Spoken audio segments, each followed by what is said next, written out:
Welcome to Particleworks Power-Ups, the series where we help you streamline your Particleworks simulations with custom solutions, brought to you by Enginesoft UK. In this series, we take requests from Particleworks users across the globe, developing custom macros to simplify workflows, speed up simulation setups, and supercharge post-processing. Whether it's automating repetitive tasks or handling tricky setups, our goal is to save you time and boost your simulation efficiency. Got a challenge that's slowing you down? Send us your requests and we'll build the tools you need to work smarter, not harder. And along the way, you'll pick up tips and tricks to help you write your own macros. No coding experience required. Hi, I'm David Percival, one of the hosts for this series. I'm a principal engineer here at Enginesoft UK and I've been working with Particleworks for nearly a decade. In this first episode, I'll break down what a macro actually is, explain all the background knowledge you'll need and show you how to run and even start writing your own macros. Let's start with what you'll need to follow along.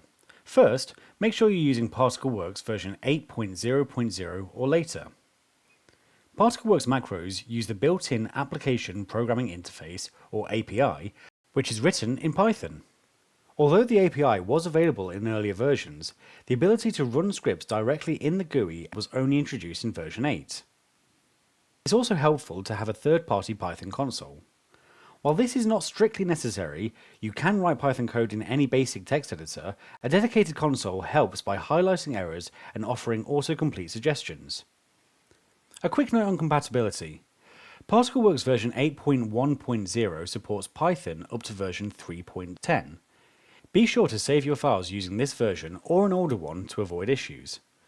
Older versions of Particleworks may need earlier versions of Python, so double check before you get started. Next, let's enable Python scripting so you can run macros directly inside Particleworks.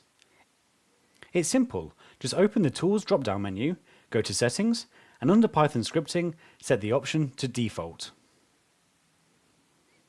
Now that everything's set up, we're ready to start running macros, and there are two ways to do this. You can either click Run Script within the File menu and select the Python file you want to run, or just drag and drop the Python file directly onto the scene viewer. In some cases, your macros will need a little extra support from libraries like pandas for data handling. These non-standard libraries aren't included by default, so you'll need to install them on your Python version bundled with Particleworks. Python libraries are collections of pre-written code that handle complex tasks for you. Instead of writing a function from scratch, you can call a library's predefined function, letting you focus on engineering, not coding.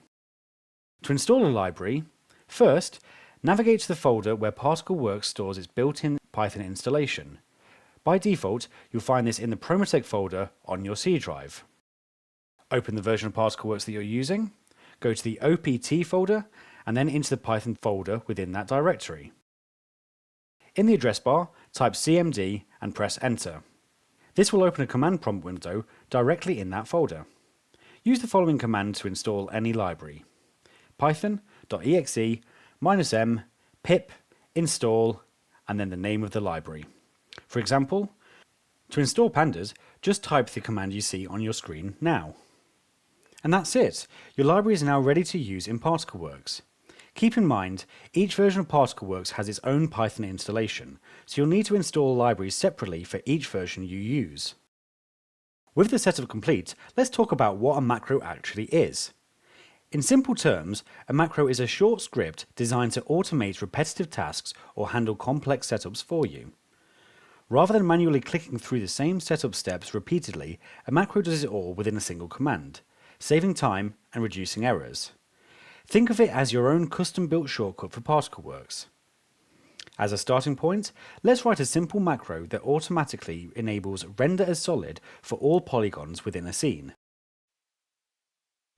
To explain why we might need this macro, let's take a look at this simple piston simulation. If I turn on a profile to try and get a cross-section of the internal structure of the piston and enable that, currently we see this open section into each part rather than a nice cross-section. The profile also doesn't disappear because no parts are set to render as solid. To do this, I would need to click each individual part, go into Appearance and tick Render as Solid. This can be very time consuming, especially when parts are nested and I need to click through all individual components. For the macro, we're going to start as we always do with this standard block of text to initialize our scene. We import the library sys, which comes as default, define our bin folder as the current installation of Particleworks that we're using, and we can append the path of the bin folder to our system. From there we can import pwpy, and we're going to call this pw just for ease of calling this code later on. We can set the log level as fatal, so we're not getting a message every time Particleworks does something, and then we need to create the Particleworks session. From there, we can create the scene as the active scene that we're currently looking at. The next step is to get a list of all of the polygon nodes within our simulation. We can do this by creating a list called myNodes, and then we're going to use something called list comprehension to create this list. For a full explanation of how list comprehension works, you can join our online API workshop, but essentially this is making a list of all of the nodes within the simulation that have the type node polygon. Once we have this list, all we need to do is cycle through every single one of them and enable render as solid. We can do this using a for loop, and here's where we enable render as solid. Within the API for render as solid is material.closed polygon, and then we just need to set this as true. And that simply, our script is now complete. Let's go ahead and save that and we can test it. So now I have my script ready to drag and drop onto my scene, and all I have to do is take it here and drag it onto the simulation viewer, and that easily all parts have now been set as render as solid.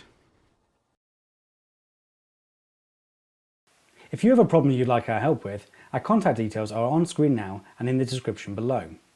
For more information about our full API online training course, visit our contact page for details. See you next time.